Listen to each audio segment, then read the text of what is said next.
Assalamualaikum warahmatullahi wabarakatuh. Baiklah anak-anakku sekalian, pada pertemuan kali ini saya akan membahas tentang pengetahuan dasar geografi. Pada kesempatan yang kemarin kita sudah membahas tentang pengertian geografi,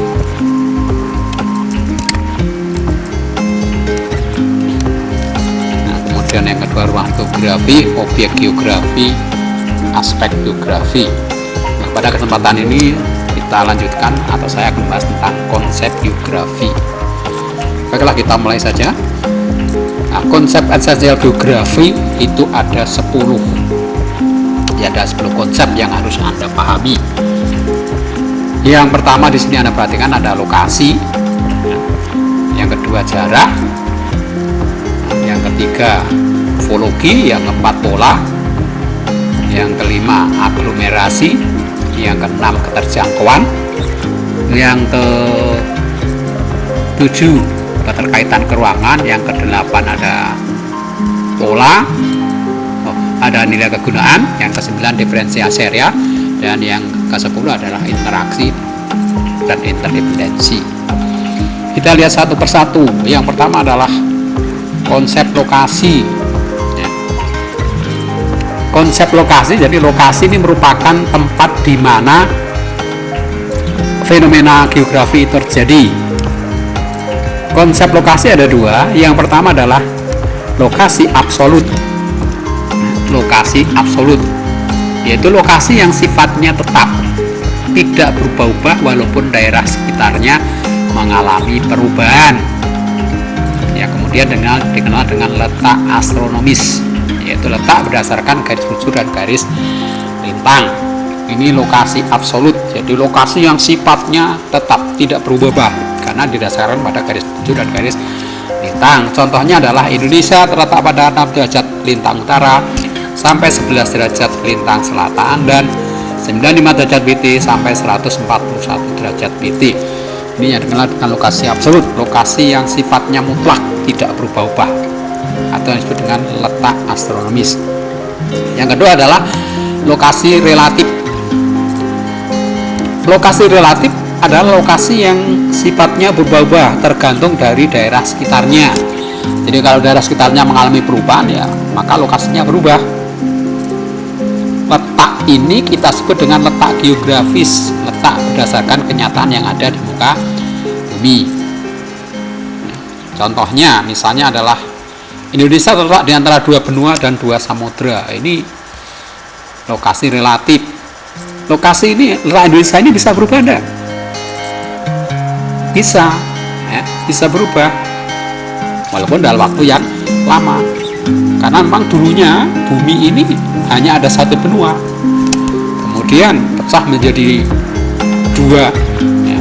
Ada Laurasia dan Gondwana yang sekarang pecah menjadi 6 benua itu. Ini bisa berubah, maka dikatakan lokasi relatif, sewaktu-waktu bisa berubah. Yang kedua adalah konsep jarak. Jarak merupakan ruang atau sela penghubung antar 2 tempat. Nah, konsep jarak juga dibagi menjadi 2. Yang pertama adalah jarak mutlak, ya, ruang atau sela antara 2 lokasi yang dinyatakan dengan satuan panjang, meter atau kilometer. Ini adalah jarak mutlak, pasti. Ini satuannya panjang. Jadi misalnya jarak Rembang ke Blora kurang lebih 40 km, ini jarak mutlak. Kemudian yang kedua adalah jarak relatif. Ini yang dinyatakan dalam satuan waktu. Jadi sebagai contoh misalnya pada zaman dulu Rembang Blora itu mungkin ditempuh dalam waktu 3 jam atau 2 jam mungkin. Nah, itu dengan sepeda atau mungkin dengan berkuda. Tapi dengan adanya teknologi yang transportasi yang canggih, maka sekarang Blora Rembang hanya ditempuh dalam waktu mungkin setengah jam. Maka dikatakan jarak relatif, ditentukan waktu. Ini kemudian yang ketiga adalah konsep keterjangkauan. konsep keterjangkauan. Jadi kalau Anda perhatikan ilustrasi di sini ya. Jadi ini adalah jalan ya, menuju ke satu tempat. Kemudian ini sama. Ya. Ada beberapa, ini ada jalan yang kondisinya seperti ini, sama ini. Kemudian ada yang seperti ini. Jadi dari sini maka kita bisa menyimpulkan yang namanya konsep keterjangkauan ini. Keterjangkauan ini tidak hanya ditentukan oleh jarak, tapi ditentukan oleh keadaan alamnya. Oleh sarana prasarana transportasi. Jadi konsep keterjangkauan ini kemudahan dalam mengakses jarak yang ditempuh dari satu wilayah ke wilayah yang lain. Jadi kemudahan dalam mengakses jarak. Kemudahan dalam mengakses jarak ini kan dipengaruhi oleh kondisi alam. Ya. Keterjangkauan tidak hanya tergantung pada jarak, tetapi juga tergantung pada keadaan alamnya, sarana prasarana penunjangnya. Jadi memang ada daerah yang keadaan alamnya tidak memungkinkan untuk dibuat sarana prasarannya penunjang. Sehingga dengan adanya konsep keterjangkauan ini maka kita ada mengenal daerah strategis dan daerah terpencil. Jadi yang strategis itu karena mudah dijangkau, jadi transportasinya lancar. Kemudian daerah terpencil ini karena memang kondisi alamnya yang tidak memungkinkan untuk dibuat sarana prasarana penunjangnya. Jadi kalau Anda perhatikan misalnya adalah daerah-daerah di Irian Jaya, ini merupakan daerah perbukitan, daerah hutan. Ini di sana sampai sekarang masih banyak daerah-daerah yang terpencil, ya, karena memang keadaan alamnya susah untuk dibuat sarana prasarana. Yang keempat, konsep morfologi. Ya, Anda perhatikan ya, dari ilustrasi ini morfologi. Jadi ada daerah perbukitan, ada daerah lembah, ya, daerah perbukitan, daerah pegunungan. Konsep ini digunakan untuk menjelaskan tentang bentuk-bentuk muka bumi akibat proses alam dan tindakan manusia. Misalnya perbukitan, dataran rendah, pegunungan, lembah, dan seterusnya. Jadi misalnya Rembang itu adalah merupakan daerah dataran pantai. Ini berarti kita sudah menceritakan atau menggunakan konsep morfologi. Lanjut yang ke berikutnya ya, contoh Pekalongan. Pekalongan memiliki morfologi berupa dataran rendah sehingga rawan banjir. Masih banyak contoh. Yang berikutnya adalah konsep pola. Anda perhatikan di sini. Jadi ini adalah jalan raya, kemudian di sini ada rumah-rumah. Ya. Rumah ini membentuk pola, ya. Pola memanjang jalan.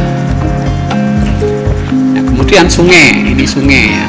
Ini juga dengan anak-anak sungainya membentuk suatu pola tertentu. Namanya ini pola dendritis. Pola merupakan susunan bentuk suatu fenomena. Jadi ini ada dua fenomena pemukiman. Ya. Susunan bentuk pemukimannya adalah bentuknya memanjang, maka dikatakan ini pola. Ya. Jadi pola merupakan susunan bentuk suatu fenomena geosfer. Contohnya adalah pola pemukiman, pola memanjang, pola menyebar, pola musat, dan lain-lain. Pola aliran sungai, pola radial, trellis, dendritik, pinit, dan seterusnya. Ini pola. Yang berikutnya adalah konsep nilai kegunaan. Nilai suatu tempat mempunyai kegunaan yang berbeda-beda dilihat dari fungsi dan karakteristiknya. Konsep nilai kegunaan yaitu nilai guna tempat-tempat di permukaan bumi berkaitan dengan manfaat dari fenomena yang ada dan bersifat relatif. Jadi fenomena yang ada di bumi itu sifatnya relatif. Jadi satu fenomena itu terkadang bagi kita tidak bermanfaat, tapi bagi orang lain sangat berguna sekali. Ya, sebagai contoh misalnya ada fenomena sampah. Ya, sampah bagi kita adalah merupakan sesuatu yang tidak bermanfaat, yang berbau, yang tidak berguna. Tapi oleh seorang pemulung, sampah merupakan sumber mata pencarian, masuk nilai kegunaan. Jadi satu fenomena mempunyai kegunaan yang berbeda, ya, mempunyai kegunaan yang berbeda ya dari fungsi dan karakteristiknya. Contoh lagi misalnya, ya, si A punya tanah di puncak, ya. Tanah itu digunakan untuk villa. Kemudian si B juga punya tanah di puncak, tapi tanah itu digunakan untuk perkebunan. Ini contoh. Jadi fungsinya berbeda-beda, ya. Fenomena sama tapi fungsinya berbeda. Ya, setiap fenomena mempunyai manfaat yang berbeda bagi masing-masing orang. Tadi sudah saya jelaskan. Yang ketujuh adalah konsep aglomerasi. Ya. Fenomena geosfer mempunyai kecenderungan mengelompok atau memusat pada suatu tempat yang dianggap paling menguntungkan. Ya, aglomerasi itu artinya menggerombol atau memusat. Jadi yang namanya gejala geosfer itu mempunyai kecenderungan untuk mengelompok atau memusat pada daerah yang dianggap paling menguntungkan. Contoh, di daerah perkotaan terdapat wilayah perdagangan. Di kelompok-kelompok untuk daerah perdagangan. Ada pemukiman kumuh, kelompok kumuh. Ada pemukiman kelas atas, ada pemukiman kelas bawah, ya. Ada wilayah industri dan seterusnya. Ini adalah termasuk konsep aglomerasi. Contoh lagi misalnya di Jakarta misalnya dijumpai adanya kampung Batak, ya, kampung Ambon, kampung Pecinan dan seterusnya. Itu kalau dilihat dari sejarahnya juga dulunya itu orang-orang Batak itu mengelompok pada satu tempat, ya. Itu contoh konsep aglomerasi. Demikian juga orang-orang Batak mengelompok pada suatu tempat kemudian membentuk perkampungan. Itu konsep aglomerasi. Yang kedelapan, konsep diferensiasi area. Antara daerah yang satu dengan daerah yang lain pasti terjadi perbedaan, baik sumber daya alamnya maupun sumber daya manusianya. Jadi setiap daerah pasti mempunyai perbedaan sumber daya alam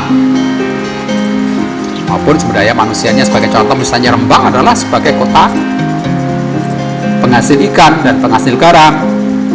Blora beda lagi, Blora sebagai penghasil bahan-bahan pertanian. Ini sebagai contoh.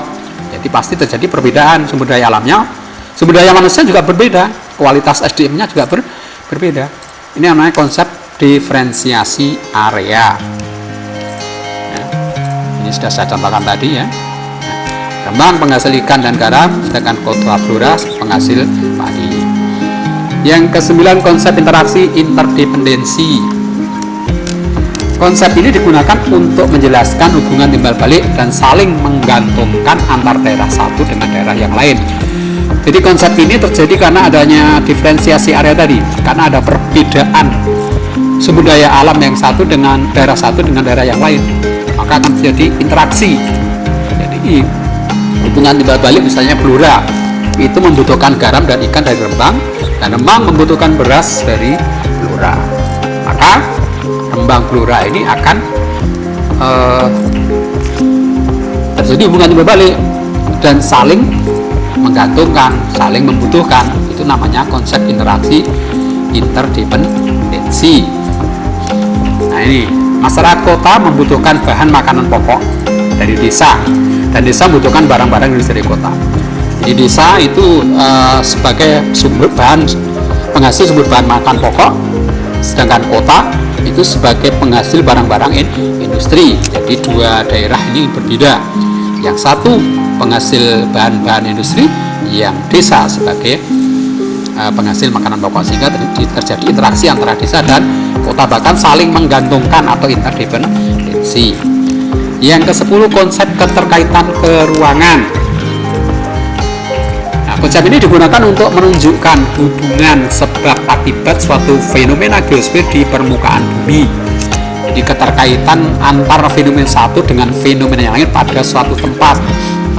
Nah, kalau ingat pertemuan yang kemarin itu bahwa menurut pengertian geografi, menurut seminar dan lokakarya para pakar geografi, bahwa geografi adalah ilmu yang mengkaji tentang persamaan dan perbedaan gejala geosfer serta interaksi manusia dengan lingkungan dalam konteks keruangan dan kewilayahan. Nah, di sini ya, sama dengan konsep ini, keterkaitan keruangan. Jadi digunakan untuk menunjukkan hubungan sebab akibat satu fenomena geosfer di permukaan. Jadi hubungan gejala satu dengan gejala yang lain. Misalnya ada gejala hujan lebat, gejala tanah longsor, ya, gejala banjir. Nah itu kita cari keterkaitannya, ya, antar tiga gejala itu. Nah, maka di sini kita sudah menggunakan konsep keterkaitan keruangan. Ini konsep yang menunjukkan tingkat keterkaitan satu daerah dengan yang lain, sehingga antara daerah satu dengan daerah lain tidak dapat dibedakan. Terus setiap daerah punya ciri yang khas yang dapat dibedakan dengan daerah lain.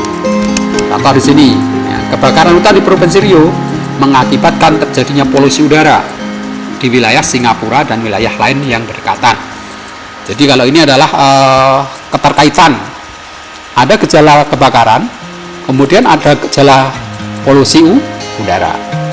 Ini saling keterkaitan. Berarti ini kita menceritakan konsep keterkaitan keruangan. Contoh lagi misalnya, pengerusakan daerah hulu sungai ini mengakibatkan bencana banjir di daerah hilir.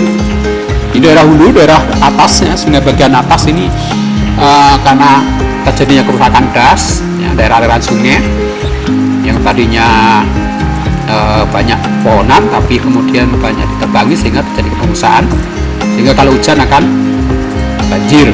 Nah, menyebabkan tanah longsor, air tidak bisa meresap ke dalam tanah sehingga akan mengalir ke sungai.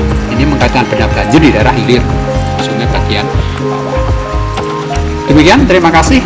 Kurang lebihnya mohon maaf. Semoga sukses selalu. Akhirul kalam, wassalamualaikum warahmatullahi wabarakatuh.